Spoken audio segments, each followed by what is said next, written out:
Hello, it's Gary Hewitt from Thought Knox, and I want to talk about the value of a product. And this is something that I think a lot of people starting out as entrepreneurs struggle with, is figuring out what is the value of their product. And I believe that it's kind of a mistake, at least it is in my opinion. The mistake that's being made is trying to put a price on the product up front. You see, a lot of big companies will introduce a product in some beta format, and they will get a lot of feedback before they take the product to market or start charging for it.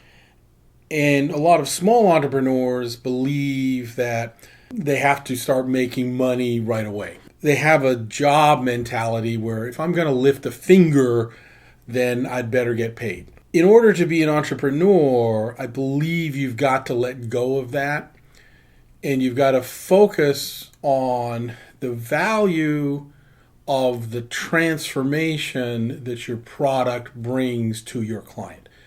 Because until you've solved that transformational process, that part of the equation, it doesn't matter how hard you work.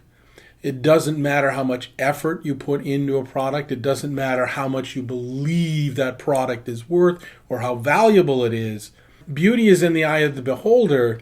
Value is in the eyes and the minds of the transformer, the person that receives the benefit of that value. I've been focused on something called a seed launch model, and with it, you have to go through a number of people before you even begin to get an inkling of what the real product is. And it doesn't matter how smart you are, it doesn't matter how good you are, it doesn't matter how hard you work. That feedback cycle is absolutely crucial. Here's the challenge. If you are smarter than most people, then the problem becomes that you think differently, and therefore you're not necessarily in tune with other people. If you work harder than other people, you've got the same problem.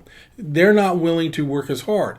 So part of the value that you could create with your product is to make some exercise easier for them to do, right? That adds value to them. I don't know that it's necessarily laziness on their part. I believe it's just every parameter within the human being seems to have like a thermostat dial setting that says, some people are just love to work.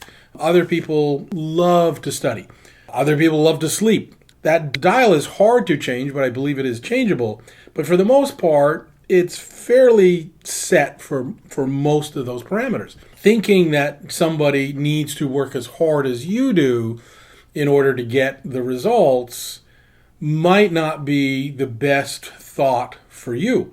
If you started to realize that you could take your hard work ethic and create a product that makes it easier for other people to achieve similar results, a system, if you will, that becomes valuable. And the only way you find that out is by putting more and more people through. So the value of your product is directly proportional to how many people you've actually put through and helped, and you've iterated through those cycles to make the product better. You've taken the feedback and you said, okay, based on this feedback, here's how we need to change this product.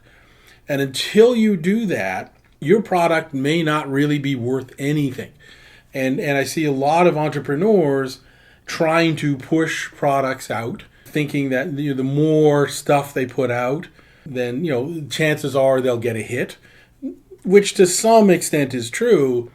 But I believe the faster path to real success is to focus on the transformation that is provided by your product, do that iterative loop, take the feedback, and make the product better. And the more people that you work with, the more you realize the shifts that need to be made in your mindset about the product. You've got to let go of a lot of beliefs, and you've got to embrace some new ones in order to adapt to what the market is looking for.